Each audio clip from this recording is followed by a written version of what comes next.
Hello, I'm Chris Christopherson.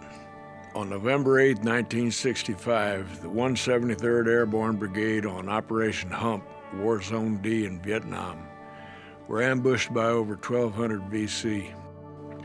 48 American soldiers lost their lives. Severely wounded and risking his own life, Lawrence Joel, a medic, was the first living black man since the Spanish-American War to receive the United States Medal of Honor for saving so many lives in the midst of battle that day. Our friend Niles Harris, retired 25 years United States Army, the guy who gave Big Kenny his top hat, was one of the wounded who lived. This song is his story. Caught in the action of kill or be killed, greater love hath no man than to lay down his life for his brother.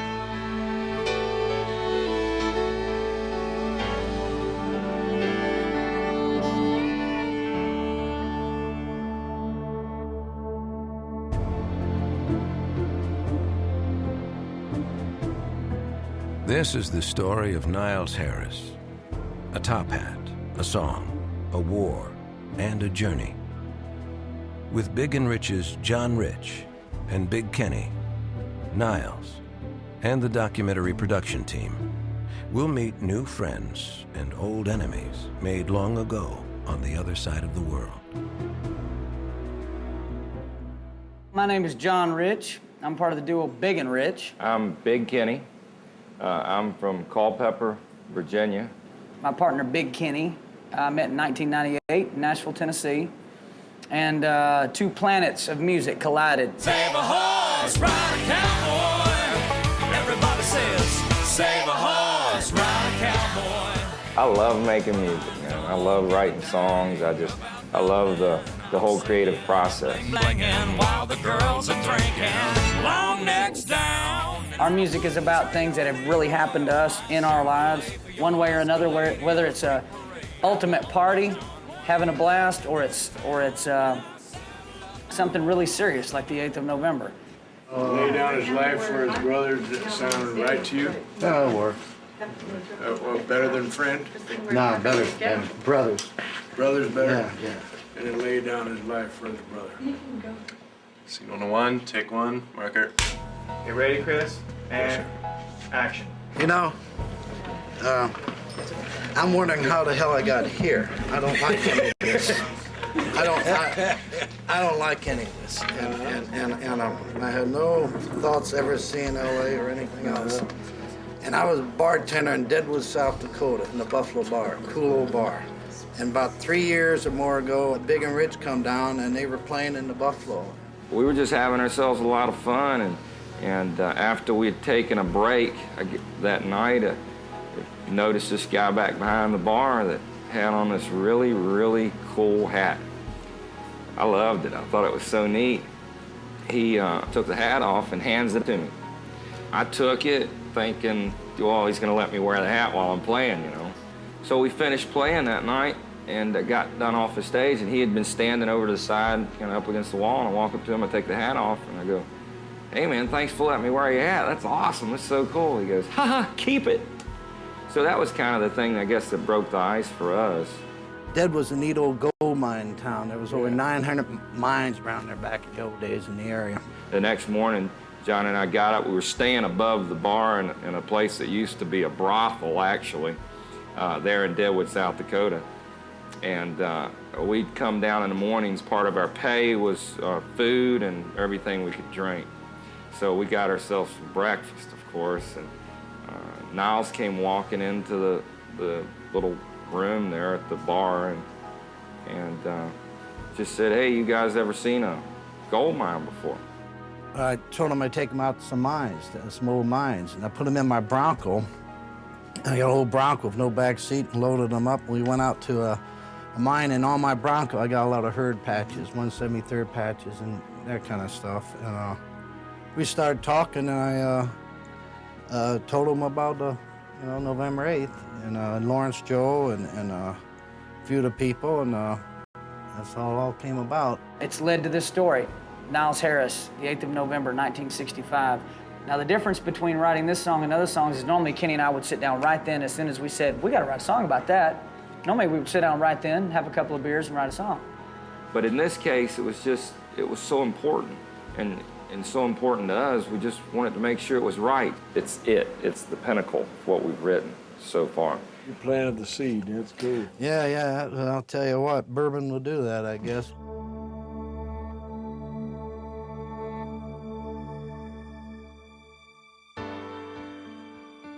We're gonna shoot the main part of the music video. And that's two main things that we'll be shooting there in Nashville on a big soundstage. One will be John and Kenny, their performance of the song, and the other is gonna be you going through your 8th of November ritual.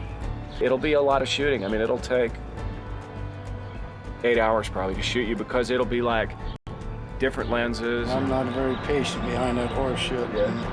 And I'm pretty nervous. I don't like it. As you notice, I don't like hanging around that kind of stuff, you know. So I guess we'll do what we got to do. They told you he's going to have to wear a wig and shave all that shit off your face. Wouldn't mind that. I'm in underwear. I'm in underwear, man. Oh, there you go. Yeah. Even better. Oh, you know what? I think, for me, first off, is that it's a real story. It's not just fiction. Did you not cough when I'm... It's real. No, but I think that is the difference, is that it is a real story, and it's not just a fictional story that's just made up. So therefore, I mean, I find myself treading lightly, you know, because I don't want to create such a dramatic license that it's not real. We want every single frame in this thing to be real, and that's why I would go up to Niles. Is this how you do it? Is this what you wear? What do you do? You know, and try to take his story and make it real. Niles makes it a point every year on the 8th of November to dress up, go out, throw one back for all of his buddies and remember them. I have a good bottle of whiskey, and I have a shot out of that, and I put it away. Putting on a suit is a little show of respect, but none of those guys ever wore a suit or anything else. I never was into crying in my beer or anything else over the 8th of November. These guys were all 18 to 20-something who got killed.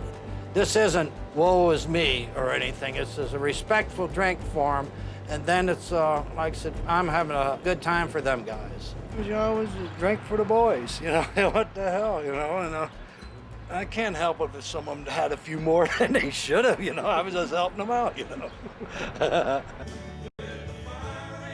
Big and Rich's performance for the 8th of November video was done on a revolving stage in Nashville in front of a green screen, which would later become the canvas for the 40-year-old images which told the story best. In addition, a private home was found which was strikingly similar to Niles's own home in Deadwood, South Dakota. Niles loves the open road and drove himself down from Deadwood in a 1959 TR-3A that he's had for years. Chris Christopherson's introduction to the video was done on a soundstage in Los Angeles.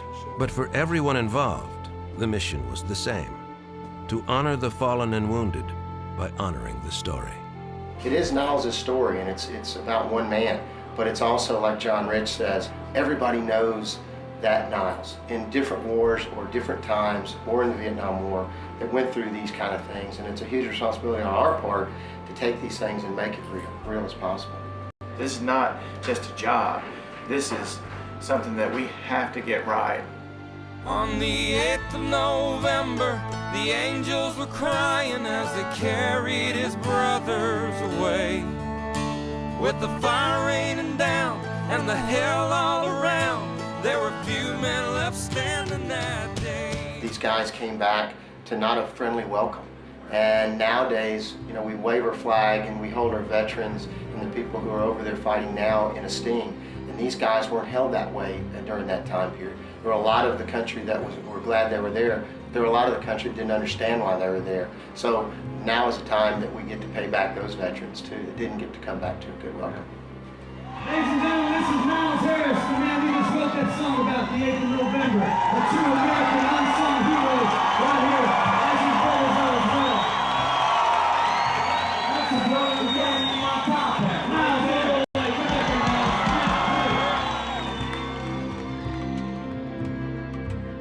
take a trip over to Vietnam and go to the area, War Zone D, where the actual battle was fought. And you know, Niles is gonna show us where it went down.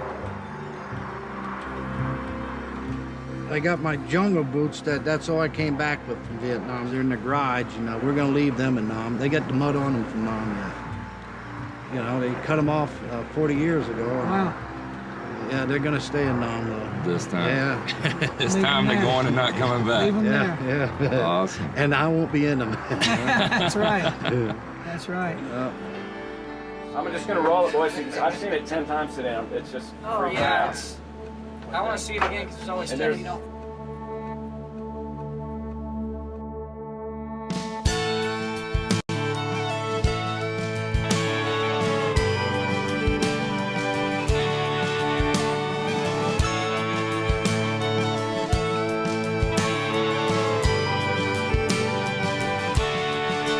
Said goodbye to his mama as he left South Dakota to fight for the red, white, and blue. After viewing the video, it was time to head to the airport and start the long trip to Hill 65, War Zone D. We're checking here in at Nashville right now, and then we're going to LA, and then on to Hong Kong, and then on to Ho Chi Minh. So there you go. They're gonna do it all for us. So right here, passports right here. Lots of stuff to do. These are our visas. In regard to your letter of 8 September 2005, number 144, requesting permission for 6 people to enter and exit Vietnam for the purpose of sea crewman exchange, the Immigration Department responds as follows. Dong I Cho 6 Hap Nap Kan Dan Sak Kem Theo. We're in. We're in. The main word you need to know is dong, because that's how people buy, sell, and trade, by dong. The American dollar is worth approximately how many dongs? Oh, about 100,000, I don't know. 100,000 dongs. The flight from Nashville to Los Angeles left at 5 p.m. on September 14th. Once you walk into the Los Angeles International Terminal, it begins to feel very much like a foreign country. How many dongs to $1? So Big Henny and I have a plan. You know, John Rich, he can be a pain in the ass. We can throttle him on Vietnamese soil and there will be no repercussions in the U.S. legal system. Arrival in Hong Kong was 15 hours later. Hong Kong. The country boys have arrived in Hong Kong.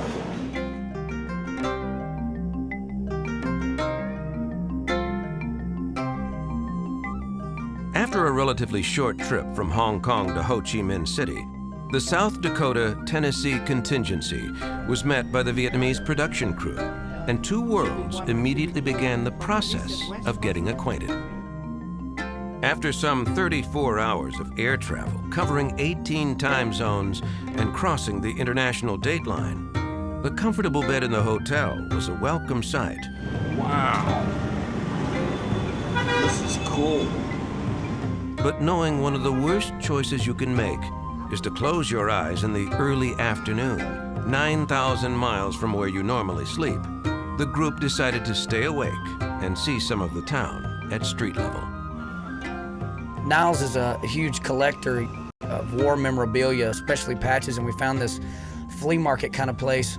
This Vietnamese man opened up a box full of patches, and there were hundreds of them in there, and Niles just couldn't believe all the patches in there. A lot of them he recognized but had never been able to find in America. So Mark just bought the entire book for him, and Niles was like a kid in a candy store.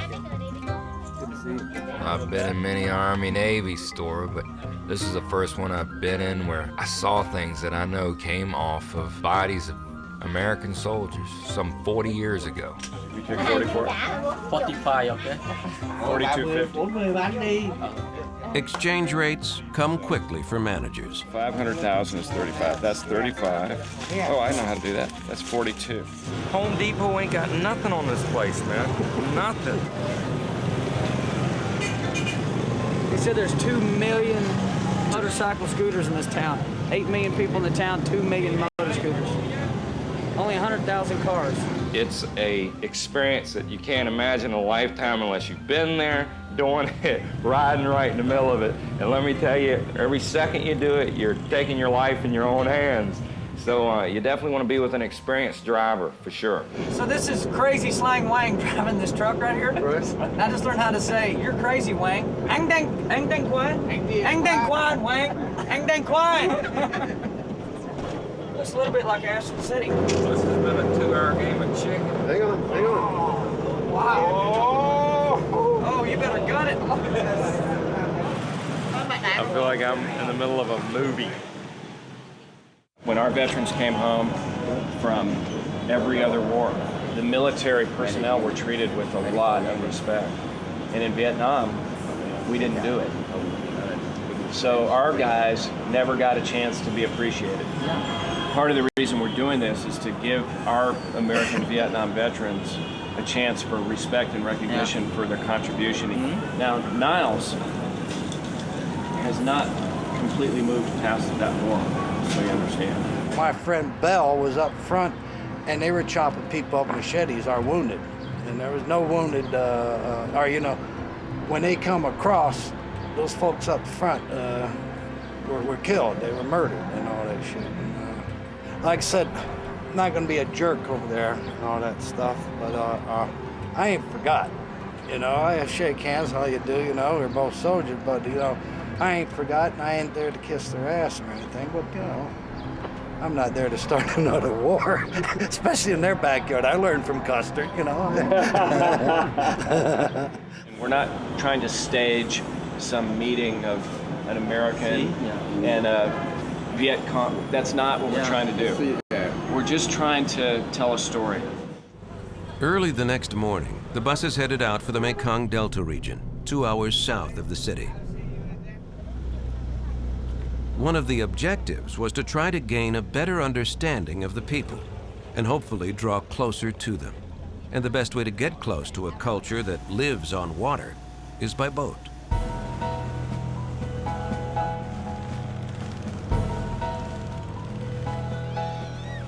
The miles and miles of interconnected canals and rivers are referred to as the green lungs of the Mekong.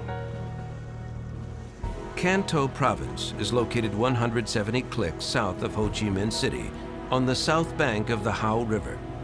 The river is considered to be the benefactor of the area, as its yearly floods deposit huge quantities of nutrient-rich sediment on the rice fields which sustain the country. This is a continuation of the world's largest flea market.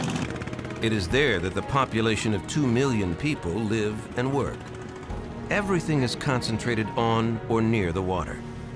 The floating markets are the hub of commerce, where the products are identified by hoisting them on a pole to be easily seen.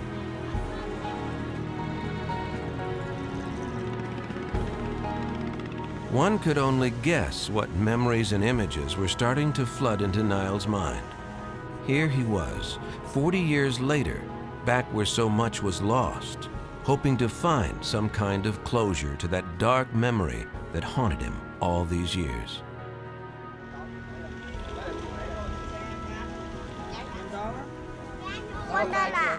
Kenny and John continued to do what they had done for the entire trip, to put Niles as much at ease as possible. They did so by just being themselves, seriously committed friends who find no logic in doing anything halfway. This is cool shit. Sure they're not just rubber? I don't think so. They put rice alcohol on top of baby cobras, green snakes. You just don't know whether you need a scorpion like that or a scorpion like this, whether you want a cobra with a snake in its mouth. It's just so hard to pick out. Actually, this is really crazy. They've already offered me this like 10 times, and if Kenny will do it, I'll do it. Well, here you go. This is Big and Rich drinking a shot of snake juice. Right there, right there. To our good little cobra friend from Vietnam. Here's to you, cowboy. Yeah. Is this what having a Big and Rich time's all about? Vietnam. You want to hang with us kids, you got to get real with it. Here's to you, Big. All right. Cheers.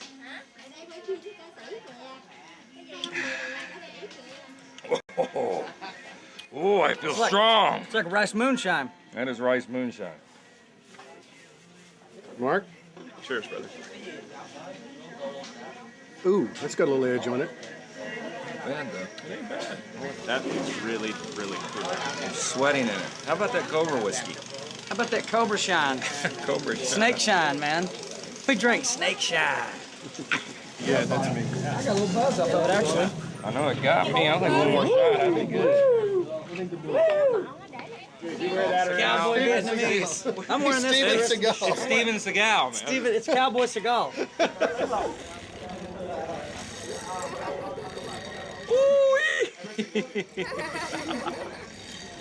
We're dealing in dong, not dollars. It's very important. This is a lot of dong. I'm a dong-a-millionaire. A dongonaire, they would call it. Got lots of dong. Anh em ơi. We got your Cobra spit. I just hope all this stuff fits. You know, we just bought like, I don't know, At least 50 1,000 billion dong dong, worth of clothes. 50 billion dong You know worth what I of was just clothes. thinking though, because you really can't try anything on here. I bet the lines the day after Christmas here are absolutely insane. You give me back my dong. I spent too much. Come on. Give me back my dong. Give me back my dong. Give me back my dong. I blew my dong in Vietnam. What am I gonna do? Well, I'll tell you what, that Snake Shine started kicking in. We only had one shot, but that was some potent stuff. He's an Asian man. He's an Asian man. On the river Mekong. Big Kenny, I'm starting to feel a little creative. Yes, I think that Mekong River Snake Shine's done kicked in a big way.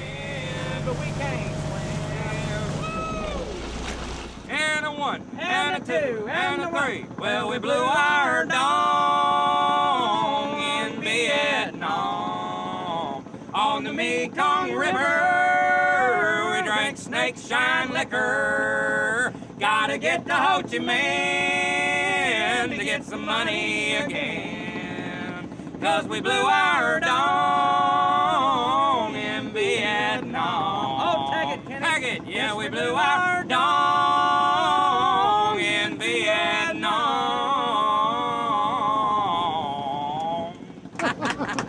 Everybody clap, everybody clap, everybody clap, everybody clap.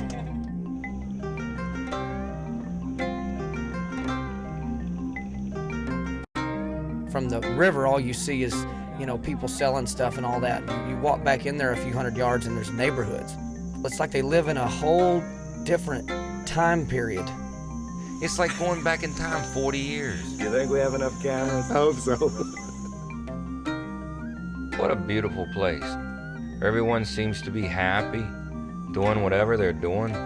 They really seem to be a joyful people, very cordial to us as visitors, very inviting into their private space. This is the wrapping stuff that wrapping the spring roll that we eat. Yeah. Tomorrow they put it on this one, and they put it on the sun.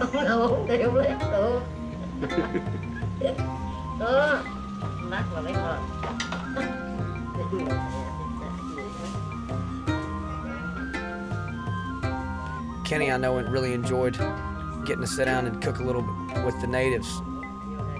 Because, you know, his mom in Virginia, oh Lord have mercy, she would have showed up there, she would have been cooking that rice paper right with old Big Kenny. So would my granny, she would have been cooking with him too. I got you covered. Oh no!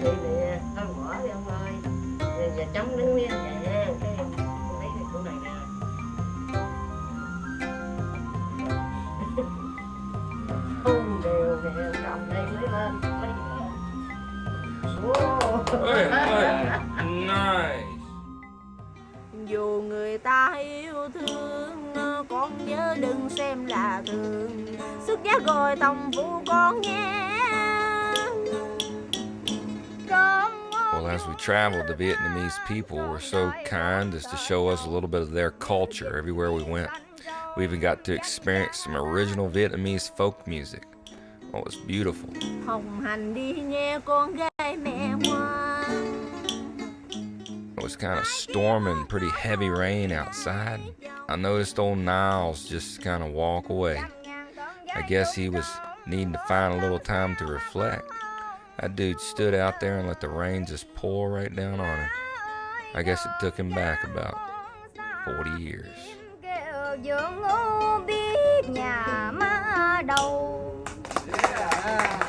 Well, I tell you what, that was some of the best Vietnamese music I'd ever heard because, well, it was the only Vietnamese music I'd ever heard. And, well, we thought they'd been so cordial to us, we'd return the favor. With a little bit more of that rice moonshine, by God, here we go. Like they do out in Hollywood, or maybe we could rent a penthouse suite. It don't matter if we got no money, it don't cost nothing to drink. No, I never told you I could walk on water, but if you got a quarter, friend, you know I'll give it a try. If you want to, you can take my hand. Yeah, I bet you can. See, you can walk. They were being very polite and clapping along, but of course they had no idea what in the hell we were saying.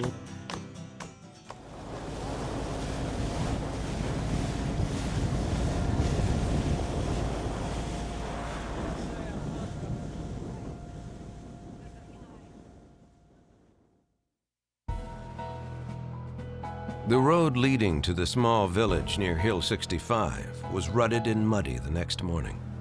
It hadn't changed much in 40 years. These were the first white faces to be seen in this village since 1975. Gifts had been brought for the children, and who better to distribute them but the biggest kid in the group, Big Kenny. Dấu lại một phiên này. Everybody get some? Here we go. Oh, back we go. Thank you. There we go. Well, Cái đó là thank you very much. thank you. You're welcome very much. Thank you very much.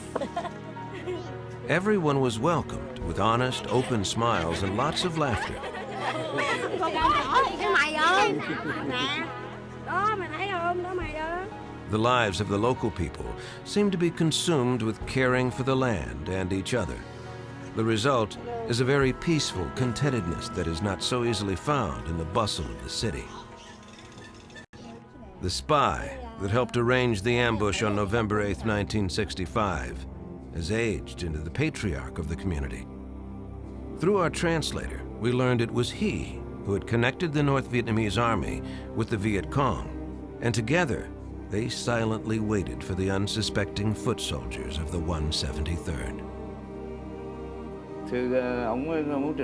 The commander of the Viet Cong forces on November 8th has been retired from the military for a few years and is now a ranking Communist Party official. His account of the battle lines up perfectly with Niles', except for the fact that he was on the other side of the ambush. Okay. You know, this old man was a spy for the North Vietnamese army and didn't want to be. He was forced to do that. The communists would threaten bodily harm to them and their families if they didn't help them. There you go. There we go. Yeah. What a sweet old man. He didn't want to set up an ambush, but he had to. You know, that was something that was forced into it, some of the horrors of war. Uno, dos, tres.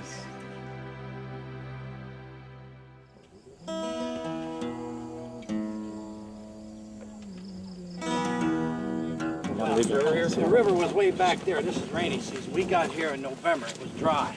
At that time, when they landed those ships anywhere, it was like hitting a wall. You cut a hole into the jungle.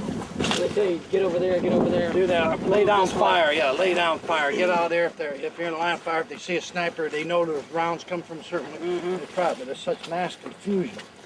You might have 3 different guys, and they count their steps. The average step is 2.5 feet. And then they would ask, you know, how many steps have you done? 600, whatever it is. So you got the pacers, you got the asthma, You keep doing this because you are going around stuff. That was the whole war. We're going 1,200 meters out of where we're going to a ville. We're going to check it out. Or somebody said there was some tunnels or this or that. That's what we did. We just went hunting. Hey, Santa, here we are in Vietnam.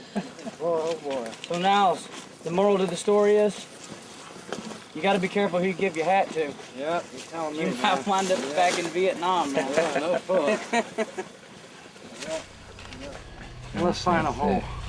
This would be a good place to Put on the hole of a Yeah. B-52. Bomb hole of B-52. Because see, like I said, they were much bigger, and when they went off in the jungle, there was a wall, I mean, of debris, you know. You just shred everything and they around dumped a whole bunch of ordnance on that night and all that during the war, during the battle. Unbelievable. Clear that hole.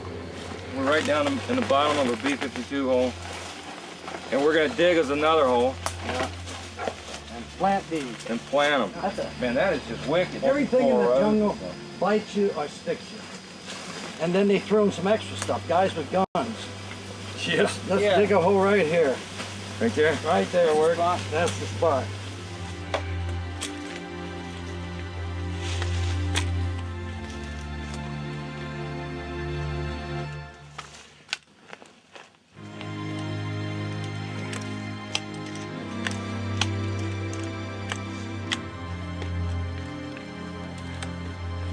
This one's for you, cowboy. Yeah.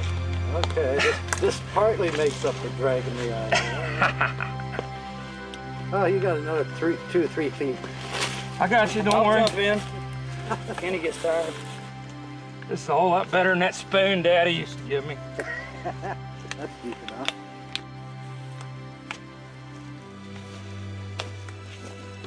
I had a sandbox out back.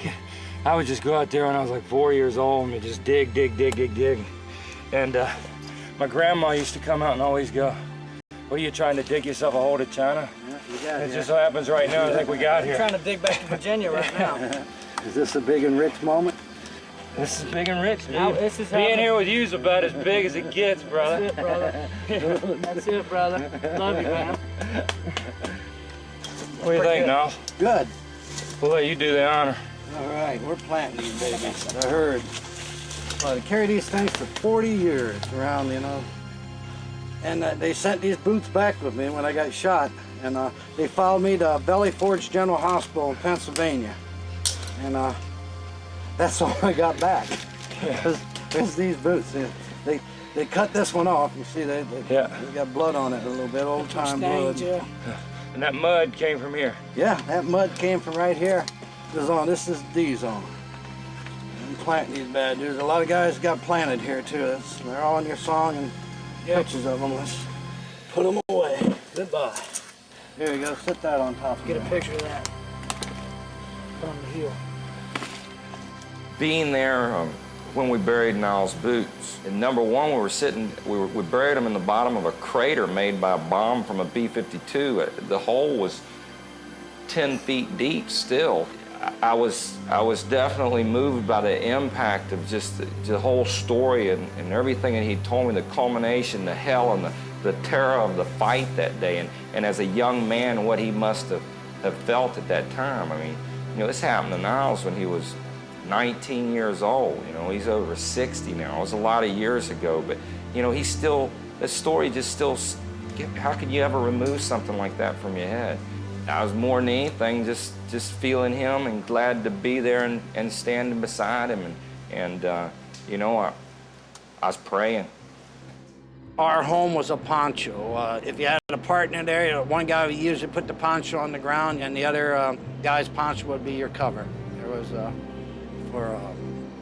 but our home was mud. The battle site where the operation took place was just a hunk of jungle. There was a piece of jungle where they had reports of enemy activity. The American force was stationed at the foot of the hill.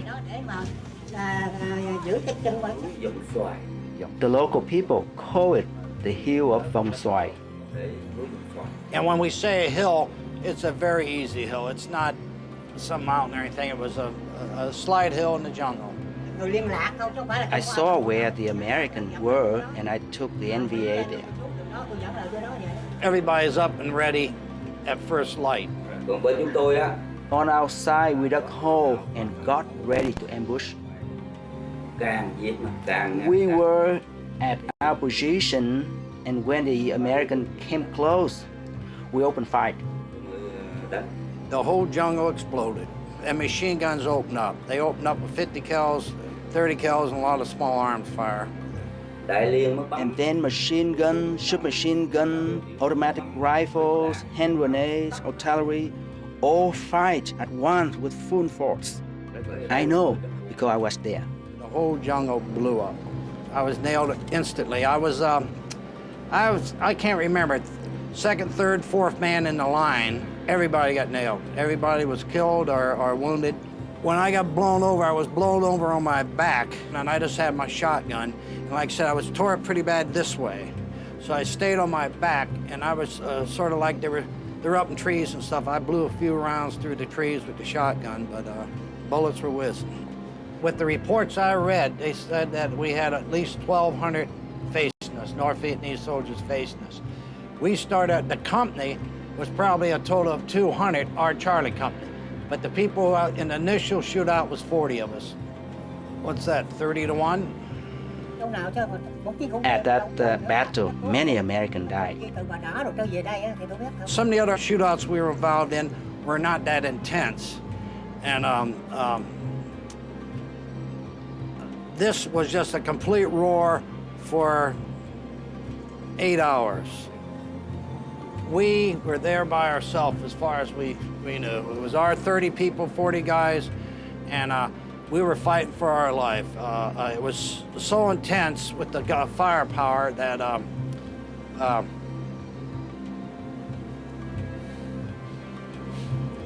It's all right, just take a break.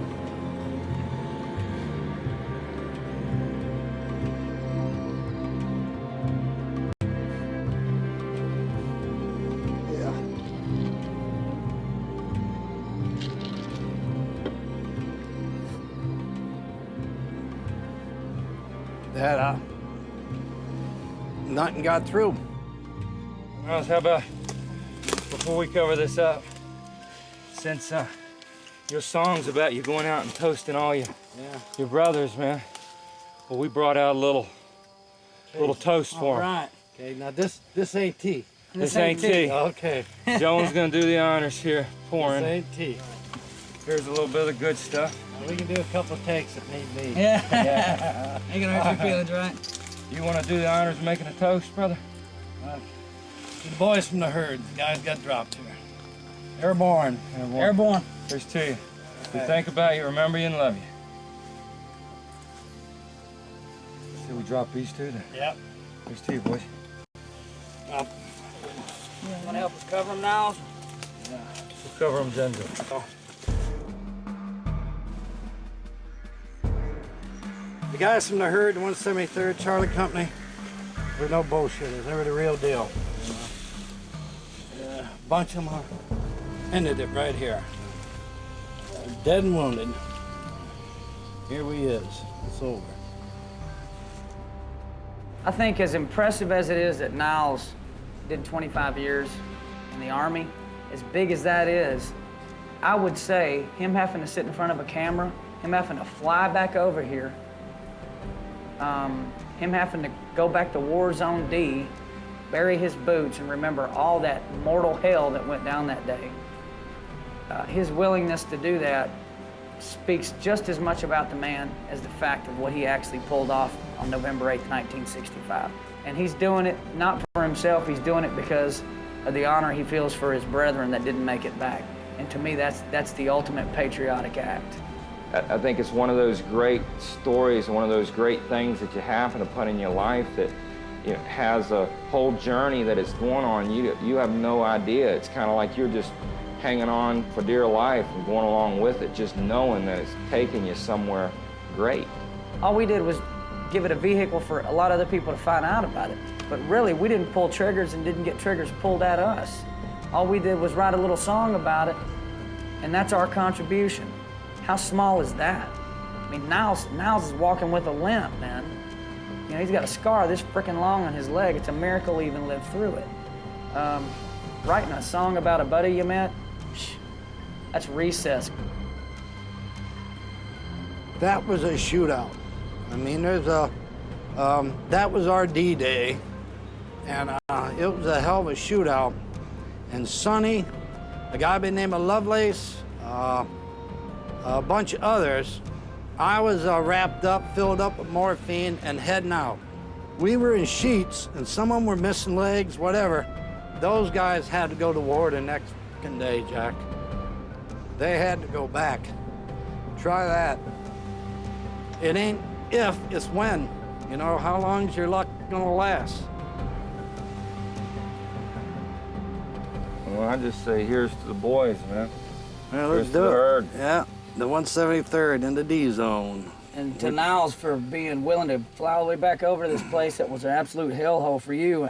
I'm still shocked every time I think about your willingness to come over here and do it, man. So it's given me and Kenny an opportunity. And honestly, man, it's given millions of people around the world that are going to see this an opportunity to feel what you guys went through and to recognize your friends and your buddies that, like you said, never came back from here. So here's your song, man.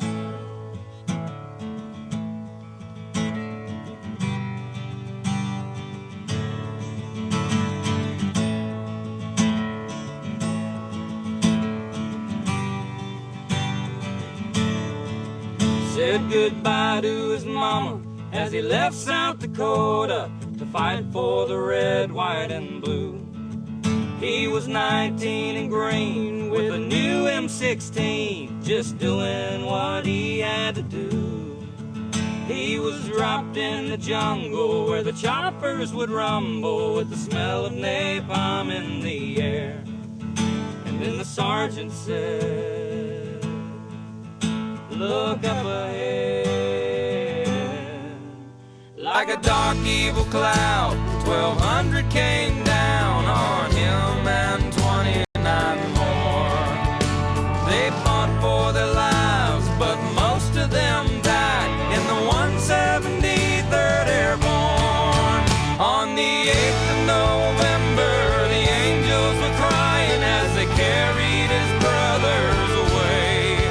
With the fire raining down and the hell all around, there were few men left standing that day. Saw the eagle fly through a clear blue sky. 1965, the 8th of November.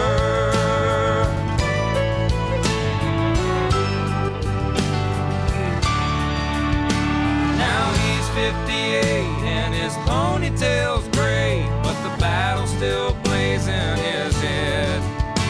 He limps when he walks, but he's strong when he talks about the shrapnel that left in his leg. He puts on a gray suit over his airborne tattoo, and he ties it on one time a year. And remembers the fallen as he orders a tall one and swallows it down with his tears. On the 8th of November, the angels were crying as they carried his brothers away. With the fire raining down and the hell all around, there were few men left standing that day. Saw the eagle fly through a clear blue sky. 1965, the 8th of November.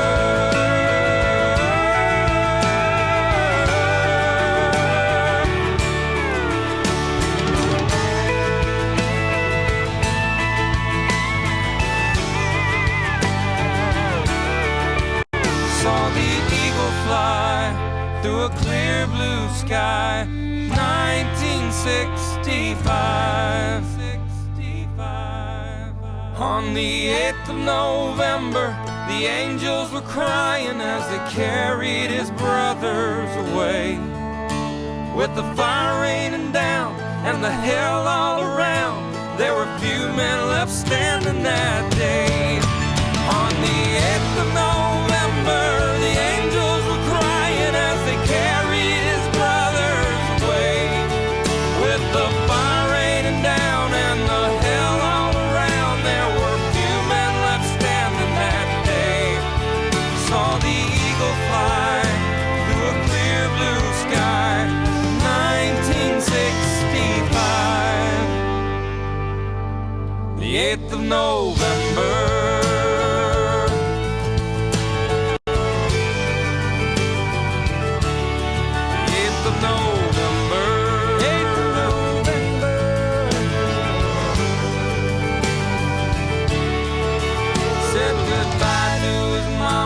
As he left South Dakota to fight for the red, white, and blue. He was 19 and green with a new M16, just doing what he had to do.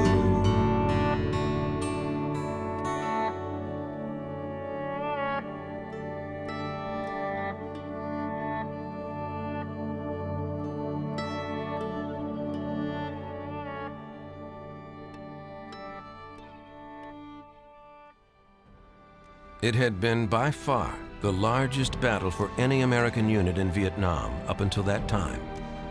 It also created the largest casualty rate. 48 Americans lost their lives, along with 413 of the enemy. For Niles, his life had come full circle. For at least a few minutes in the jungle that day, he was 19 again. 40 years earlier, lying on his back in the jungle, bleeding and suffering, he and his young brothers had fought and struggled with the hearts of aged lions, trying their best to refuse to die. For Big and Rich, they had done what they had said they would do. By learning all they could from the people there in the time allowed, they had learned about themselves. For everyone on the trip, it had not been just another place to go that you hadn't been before. It had been a chance for their hearts to grow, and in so doing, to fulfill their call. From Big and Rich's point of view, it's about healing. Healing for Vietnam veterans and their families, whose only solace is a beautiful long black wall in Washington, D.C., where the names of the honored dead are engraved in stone. Healing for the millions and millions of Americans who have remembered the dead and forgotten the living. For in healing, there is hope, and in hope, peace.